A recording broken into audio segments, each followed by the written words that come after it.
We're back. Didn't Omni do a terrific job with this lunch presentation? I know. Awesome. Thank you, Carolyn, Q, the entire Omni crew.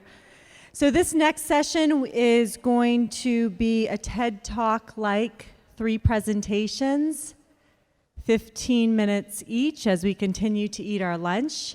We're going to kick it off virtually with Allison Kinsley, Chief Marketing Architect of Kinsley Meetings, and she's going to speak about the EIC Apex Committee. And then next we're going to shift to Jessie States, who's going to be live with us talking about MPI World Education Conference coming up here in Dallas in November. And then we're going to end virtually with Peter Scialla, with President of Delos, who's going to talk about what they're doing for building initiatives, their well-building initiatives, and how that will look and how they'll support that space. So should be a good power hour for us. And without further ado, I will turn it over to Miss Allison Kinsley. Hey, everybody. Thank you for letting me join you virtually. The Events Industry Council I've been working with for a few years as a volunteer. And they're a federation that brings together 33 meeting and hospitality organizations. You may know them as for the development and administration of the CMP, the Certified Meeting Professional Designation. With the onset of COVID, the EIC assembled a business recovery task force to address the immediate needs for guidance on accepted practices as we start to come back from the effects of COVID, but also to address the longer term need to examine the future stability of the workforce and resiliency of our industry.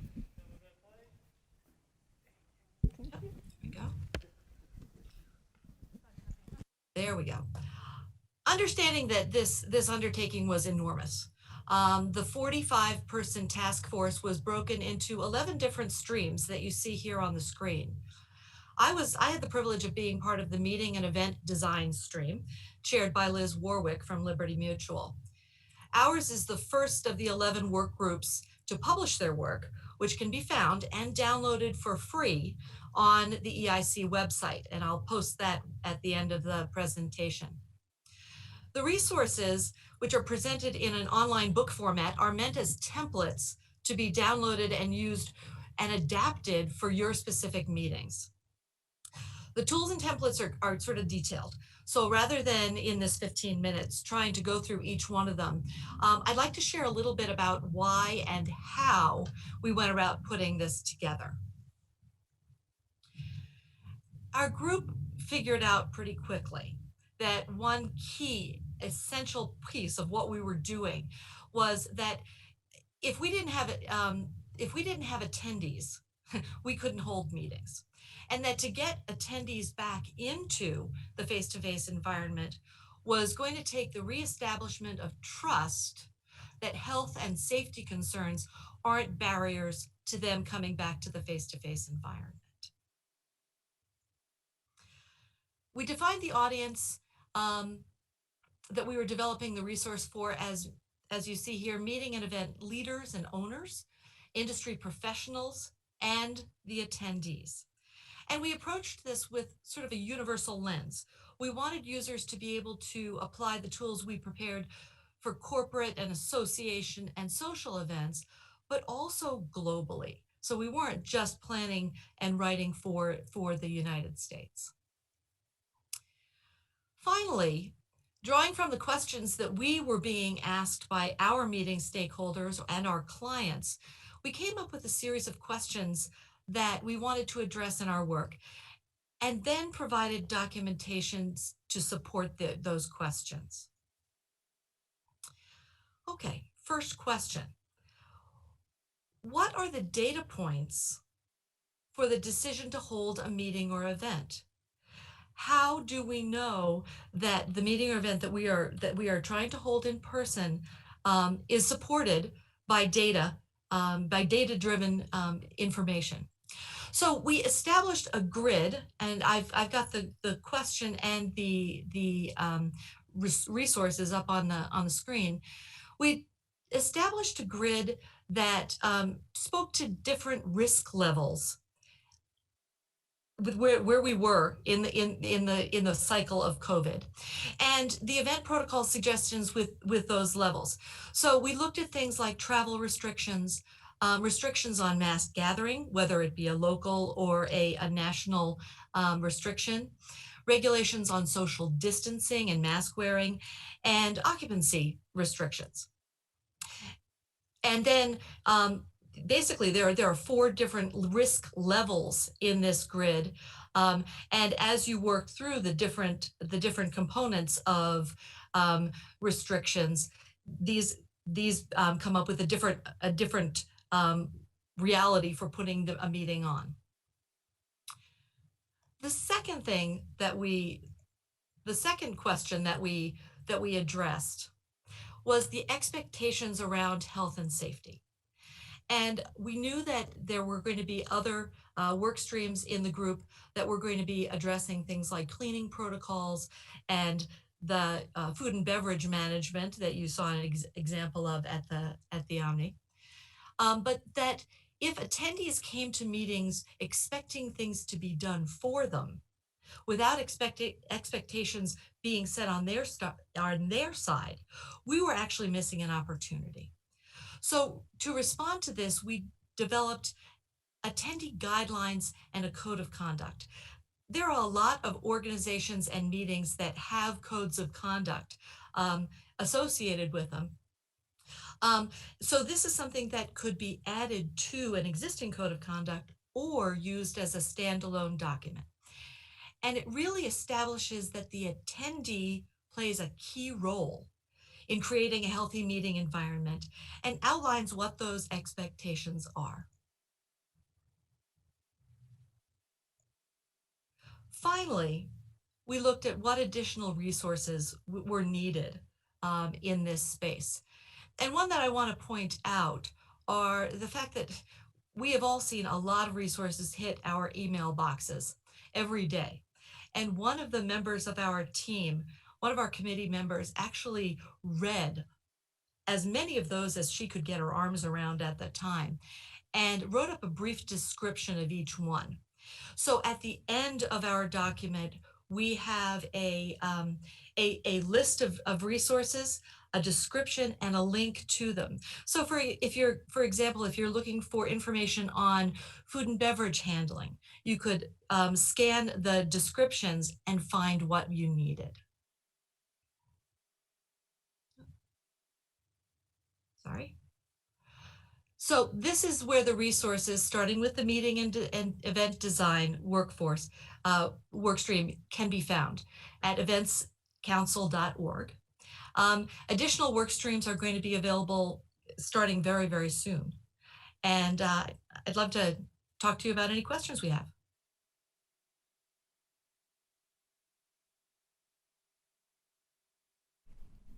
Hi, Mike. Hello, my friend. Thanks for joining us.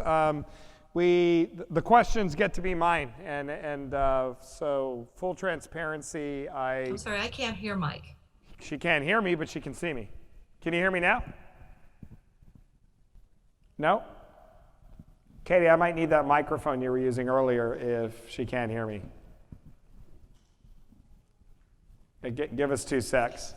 Sorry, I can't hear Mike. Yeah, give us 2 secs. We're gonna change mics out. Can you hear me, Allison?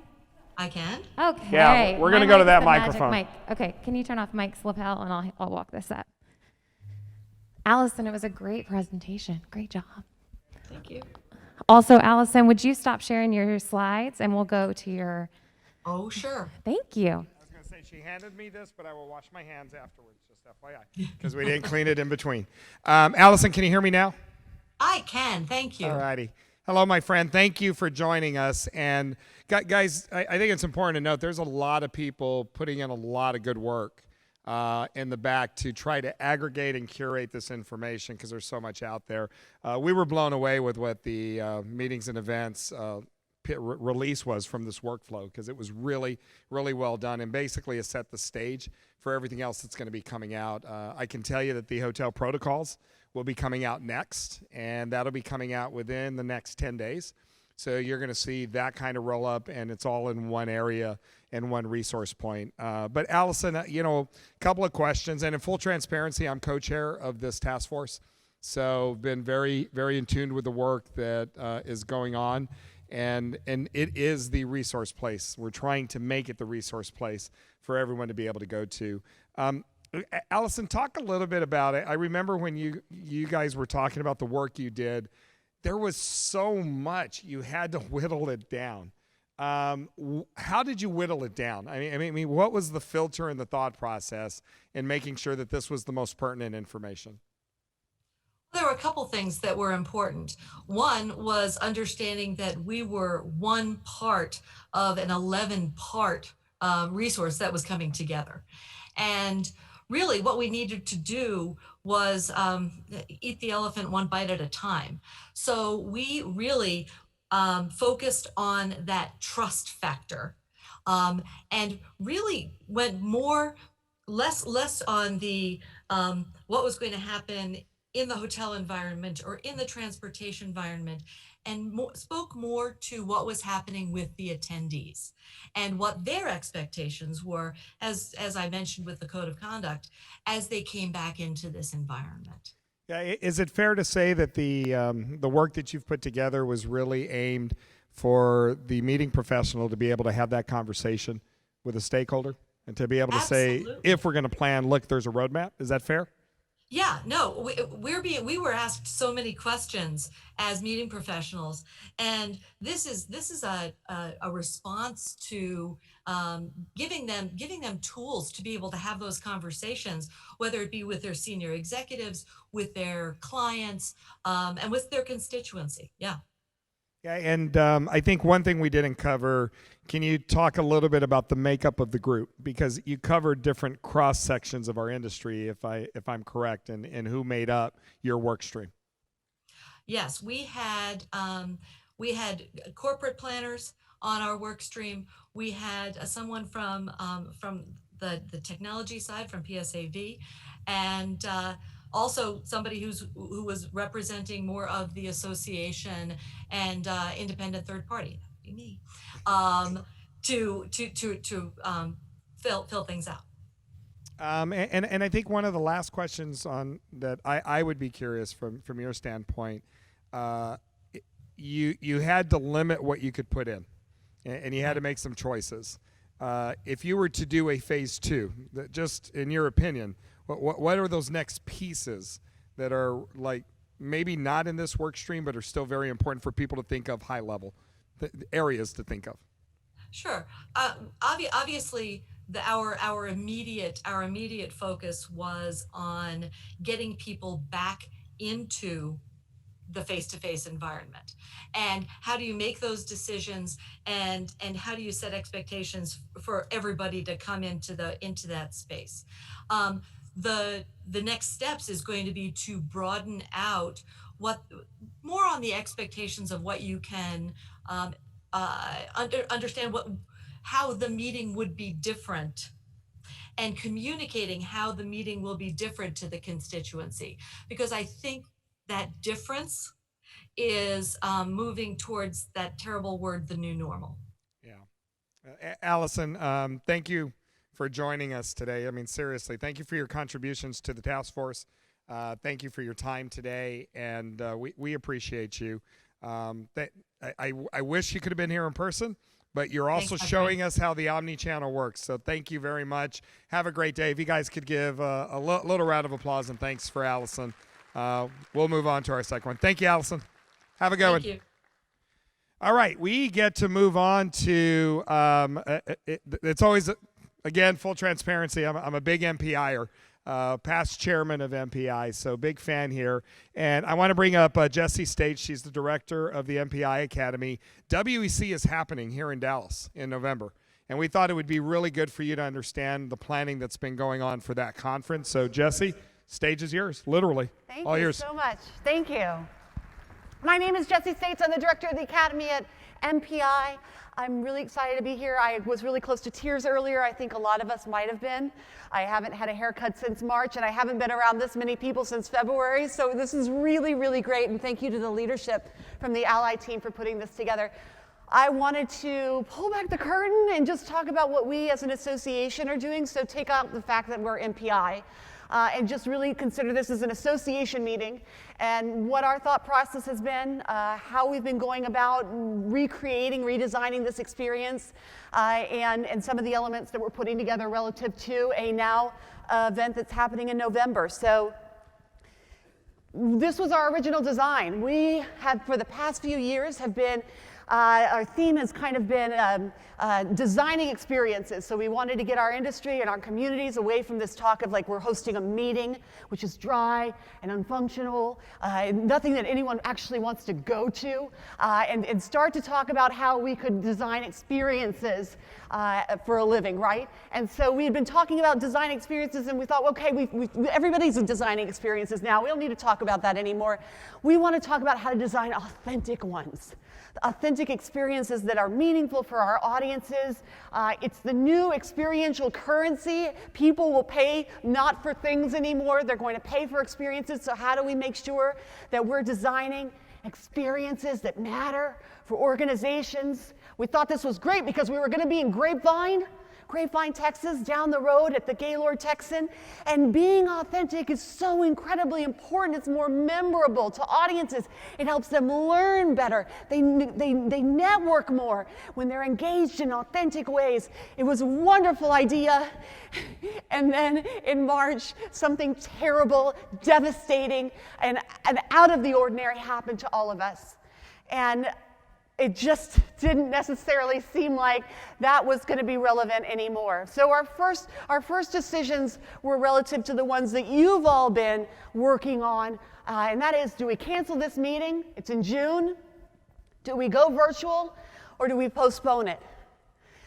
And what we really decided was that canceling this meeting wasn't an option. We're an association, and regardless of current business modeling and changes that all associations are go to, this event is extremely important to us from a business continuity standpoint, and it was also incredibly important to our partners. So it wasn't just us as the association saying, we need to have this meeting in this fiscal year, but we knew the Gaylord Texan, we knew Freeman, our amazing technology partners, all of those groups that rely on us needed us to have this meeting too. It has to happen. So ultimately we said, we can't cancel. But then should we go virtual? Should we host it on those same days in June? It's a safe decision. There are no meetings that are happening in June anyway. Should we just go virtual and have our meeting on its regularly scheduled date and time? And that didn't seem right either. We would still be letting down our community. We would still be letting down our partners who were relying on us, and we would still be letting down our overarching industry by not considering how we could possibly host this meeting. And so we decided that we were going to postpone it to November. And we weren't just going to postpone it to November because we didn't know realistically what November, we still don't know, what November is even going to look like. So we were going to postpone it to hybrid. We're going to host an amazing experience in Grapevine, Texas in November. It's likely going to be a heck of a lot smaller than any of our events have been in the past 2 decades. We're looking at probably 600 to 800 people on site. That's likely going to be a lot of drive market, and from our big international air hubs, not international now, but our big air hubs. So it's going to be people from LA and big cities that can come in really easily, fly in. So that's and then we're going to have 1,000 to 1,500 people who are attending virtually, and I'll talk about what that virtual event, or at least what I'm imagining that virtual event is going to look like. But we also realized that this could no longer be our theme. It just wasn't relevant anymore. No, we want to know how to host a meeting, not dig down into whether it's authentic or not. We just want to, our planners want to just figure out how to get people together at this point. So this wasn't going to be our theme anymore. It just couldn't. It didn't make sense. Our lineup of speakers didn't make sense. We went back to all of our speakers and said, we're redesigning this experience. We're looking for new relevant content, and we had to redesign all of the educational components of this meeting too. So we changed it. We're no longer going to talk about, although authentic experiences certainly plays into this, but the Reunite for Recovery theme. We have, like events like this, we have to begin to come together to drive our business and our community forward, and we can do that safely. So how do we do that safely? What areas can we address? How can we help to enable our community to feel safe to come on site to a meeting or event? And certainly people have different levels of risk that they're willing to take, which is why we're going to have the hybrid component. So that whether or not you feel safe or can come in to Grapevine this November, you have a way to connect with your community regardless of where you are. So wanted to talk through some of the ideas that we have relative to what we're going to be doing. We're going to be likely mailing our badges ahead of time. We are looking at on-site medical, so we are going to have on-site physicians who are going to be available to take care of the health of our attendees, regardless of whether or not they feel well. We're going to make sure that we're giving everyone masks, whether they've brought them or not. Sanitizer, of course. The Gaylord Texan, much like this gorgeous property, the Omni, has safety standards in place related to room sets, designs like the ones you're seeing now. We're socially distancing all of our rooms. And we're also asking each and every one of our attendees to make a personal commitment. And that personal commitment is to health and safety protocols relevant to what we have set forward in the design of this experience, the CDC and other governmental entities on what it means to meet and what it means to meet safely. From an educational perspective, we've really changed what we were going to be focusing on. And so we're going to be focusing on business strategy. How do we help our community figure out how to move forward and recover safely and quickly? We're going to focus on meeting design and the changes that have happened within the meeting design area relevant to safety protocols and guidelines, and what that means for the design of an experience like this one. Professional development, because a lot of our community members are hurting and they have been furloughed or laid off. So we have to be able to provide them with the resources to enable them in their careers and in their career advancement. And then wellness, which was already an incredibly important topic to meeting and event professionals, but even more so now that it is that we are going through what we are today. And then all of this with a focus on diversity. Because our commitment at MPI is to host inclusive experiences that welcome everybody and that feature everyone in really unique ways. And so we wanted to continue that. Diversity doesn't stop because there's a crisis. Inclusion doesn't stop because there's a crisis. So we wanted to focus on that as well. We're partnering with this amazing woman, Sarah Solomon. She's in the back of the room today. She partnered on this event. She's going to be partnering with us on our studio as part of our digital experience. So what we're going to do is this. Each day of the event, we're going to have concurrent education sessions, parallel sessions in the morning and afternoon for our digital audience. And in the middle of the day, we're going to broadcast our general sessions and also have some unique curated content just for the digital audience. So there'll be interviews with the keynotes, there'll be interviews with top sponsors, we'll bring in experts in different areas, and that is just unique for the digital audience. So the middle day broadcast, kind of a TV show type broadcast, and then parallel sessions on either side. For those parallel sessions, we had the option to stream them from our rooms, and we opted not to do that. We're not going to be streaming sessions from our concurrent session rooms. We're going to actually have our speakers, after their session is over, step into a green room and present their session again live for the digital audience. Because we wanted it to be an engaging experience. We wanted those digital attendees to feel like the education was just for them. And they will have that. And so we're not going to actually stream our sessions and have a camera in the back of the room. We're going to have those speakers deliver their education just for the digital audience. What this means is that our attendees are going to have a lot of autonomy. There's a trade show they can attend. There are likely going to be appointments and incentives that can be made. We're going to be having interactive sessions in the afternoons with games and gamification. We're going to have workouts with experts who are doing workouts for our digital audience. We are going to have curated and unique content that's just for them. And we don't expect them to sit at their computer all day. That's for a 3-day event, sitting at your computer 8 hours a day, that doesn't make sense. So what we have to do is communicate the experience as best we can so they have that autonomy of choice. Here are the choices available to you. Here's the broadcast, here are the concurrent sessions, here's the workout you can attend, here's a networking event. Make your decisions. You don't have to be tethered to this event.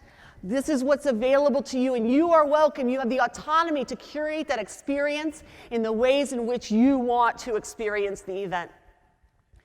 So that's currently what we're looking at. It's the Reunite for Recovery. I hope that you all will join us in November. We're really excited to really host one of the first larger industry events that are going to be happening live. We're going to meet again. Here we are. We are meeting again. And so I just wanted to share our journey with you, and I know that a lot of you are in the same boat that we are. So it's terrifying, but MPI, once again, experimenting for you, so you don't have to. We'll do a lot of things well. We'll do a few things wrong, but ultimately we're just going to meet. We're gonna come together and meet. I wanted to let you know though that we have a pandemic certificate program that we just launched with Event Leadership Institute, and it's a 20-hour, 6-week course on how to do exactly what Mike Dominguez and his team, Kate, have done right here today. So thank you so much. What you got? Give it up to Jessie. Actually, that was so thorough, Jessie. I really don't have any questions, seriously. Congratulations on moving forward. Thanks. And I hope the attendance is even in person larger than even what you're anticipating. I think today is a really good snapshot. I mean, for us to launch this, and as you were thinking, it was just drive-in and those major, we had people that came from literally different parts of the country. So I hope we see that in droves at MPI, and congratulations for moving forward with it. We need it, without a doubt. Thanks, Mike. Thank so you. Please, Thanks, everyone. Round of applause for Jessie. Thank you so much. Okay, our last conversation here, and it's not going to be a presentation, it's going to be a little more of a dialogue, is we have Peter Scialla. Is Peter, we're going to get him on screen? And there he is. Whoa. Peter? Yes. Can you hear me okay? Peter, can you hear me? I can hear you, yeah. I think the feedback's coming from Andy's iPhone. I'm not sure if it's coming from that or if I don't need this mic now.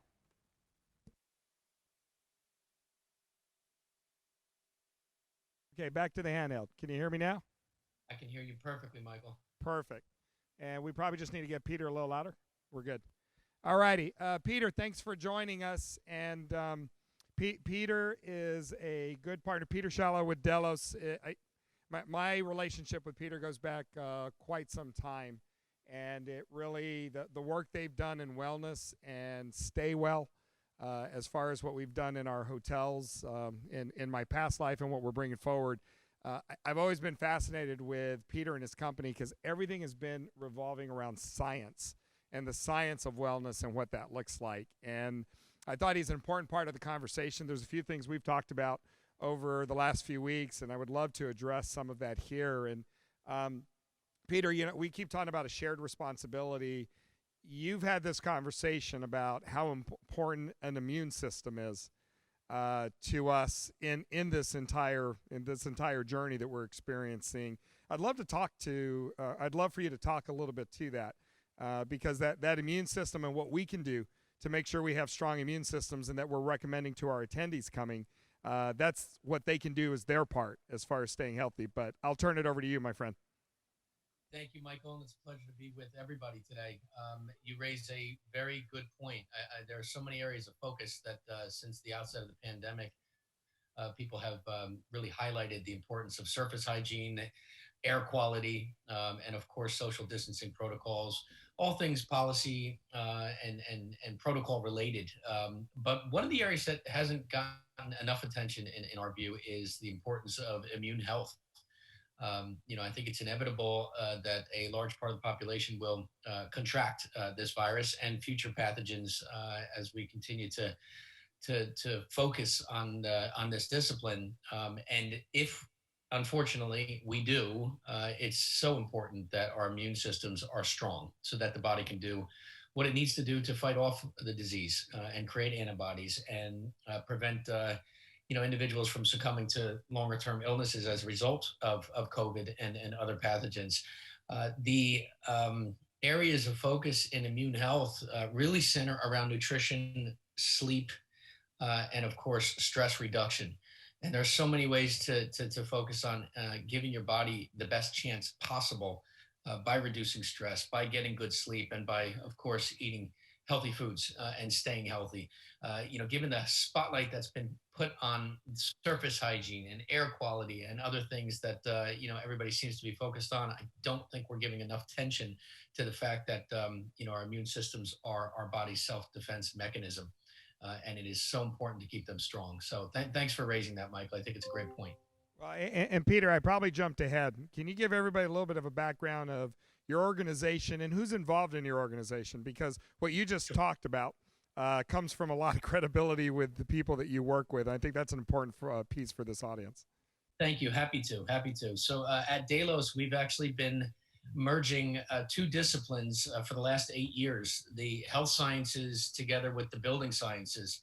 So essentially getting doctors and architects around the same table to have professional dialogue and think about the effect that indoor environments have on our human health and well-being.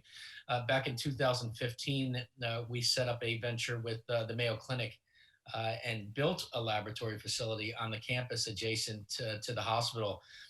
Pretty cool structure that's modular and mimics and simulates real life environments like an infant bedroom or a hotel room, a corporate office setting.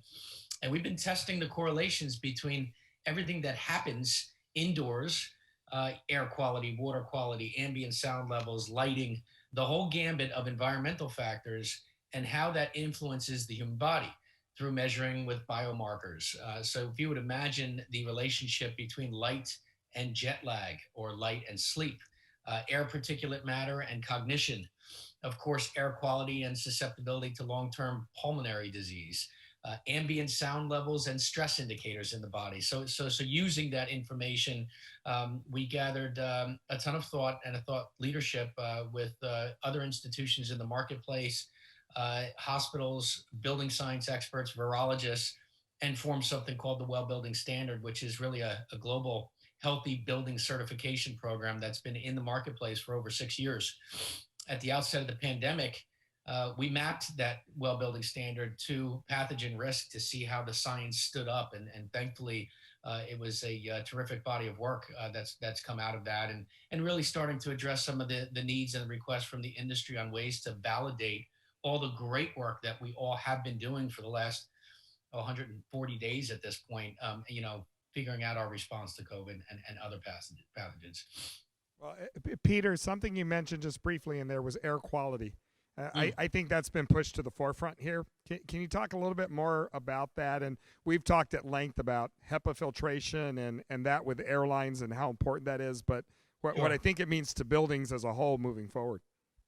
Yeah, I mean, look, we've got a very large asset class, anything with 4 walls and a roof, essentially, that is now forced to undertake an inevitable upgrade.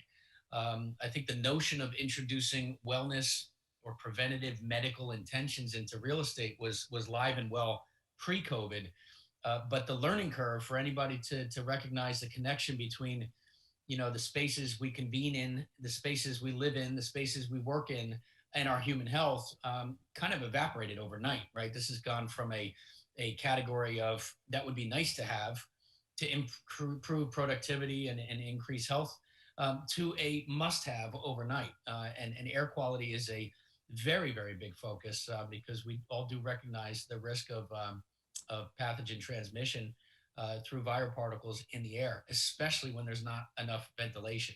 Even with ventilation, increasing the efficiency of filtration units is so important to protecting ourselves against transmission. Thank you, Peter. And I've been very curious over the last 6 weeks as you've put together people in the hotel business or the hotel world to help with what you are working on as a certification that is mapping to CDC standards and such. Can you talk a little bit to this group? Because I know it's about to be released. It isn't quite there yet.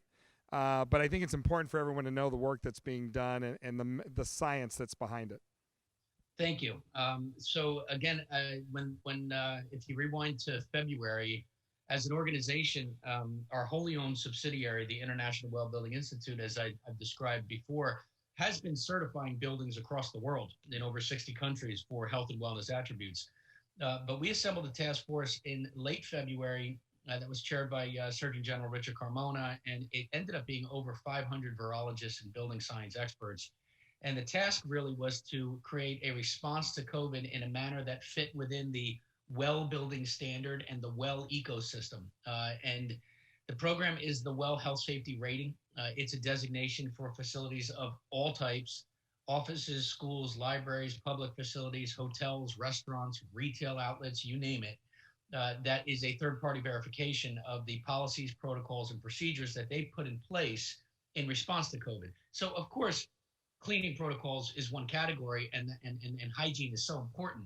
But we broadened that out into health safety more generally. So emergency response plans, communications to employees, policies for sick leave and whatnot. And thankfully, the industry has responded quite well. They've basically been asking us, the International Well Building Institute, as the certifying body for healthy real estate, to give some sort of designation or acknowledgement as a third-party verification of what they were doing. And that program actually did officially launch about 3 weeks ago with some tremendous industry adoption across all of the verticals that I just described. And it's been streamlined to really scale in that regard. That is amazing work, and again, I think what's important is it's work you guys have been doing for a long period of time. You've just now moved it towards airborne pathogens and really focused on that area. Is that correct? Yeah, no, absolutely right. This takes from a subset of the 100 features of the well building standard and has compartmentalized 21 of them specific to pathogen transmission and health safety as a category, which is important, right? Because I think that the groundwork had been laid for a long time. It's important to separate fact from fiction in today's day and age, even more important, and relying on the work that had been done over 6 years, together with information from CDC and WHO and NIH guidelines and whatnot, coupled with the info coming out of our task force, really resulted in us being able to move to the market with speed, but move to the market with a program that had the kind of integrity that we stand by as an organization. Well, Peter, you actually just mentioned where I wanted to go with another question was fact versus fiction. Yes. Can you help with this group? And this is just top of mind. I'm not throwing them at you. What are the biggest fictional pieces of information you've heard around the virus that I think is important for us as a travel industry and as a meetings industry that you could share? Great. I think the public health organizations have done a very good job. And yes, there have been shifts in posture related to the importance of surface and surface transmission versus airborne transmission. And I think the focus on the potential for airborne transmission and the importance of proper ventilation indoors probably got a little less focused than was required early on. But I think that, the market's doing a very good job catching up to that in that regard. I think the biggest concern out there as it relates to fact versus fiction is the divide between solutions, whether they're sprays or sanitizers or equipment or lighting fixtures and air purifiers that are effective on bacteria versus solutions that are effective on viruses. Remember, the COVID virus is something that is relatively easy to kill, but highly, highly infectious. But that being said, that does not necessarily mean that when you walk down an aisle in a supermarket and you see something that says antibacterial on there, that it's effective against viruses. Huge difference, different mechanism of action to destroy these particles.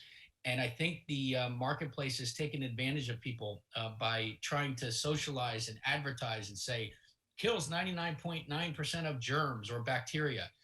That is not this concern. This concern is viruses. And so, the EPA has come down hard on many people who are over exaggerating, I guess, the effect that they have, but it really cannot govern somebody making a factually correct statement saying that whatever I'm offering to you technology-wise kills 99.9% of bacteria.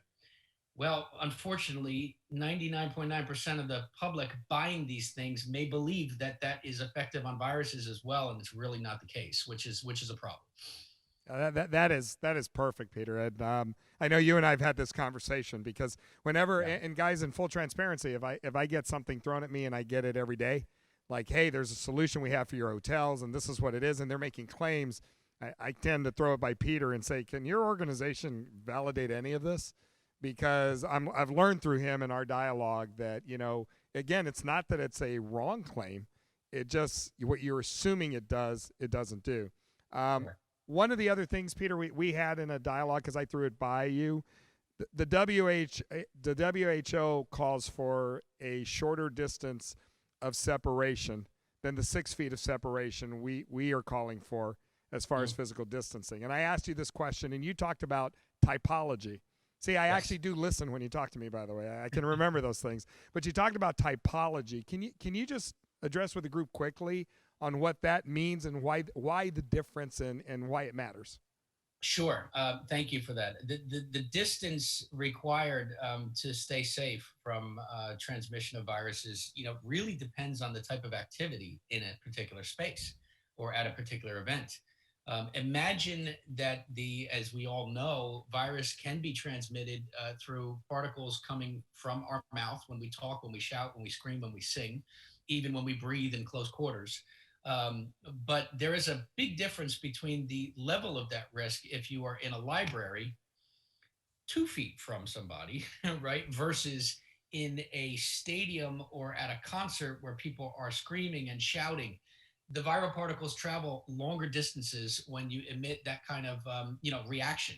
And so if you're in a quiet area where there's not a lot of conversation, there's not a lot of interaction, then of course that 3 foot distance may be perfectly acceptable.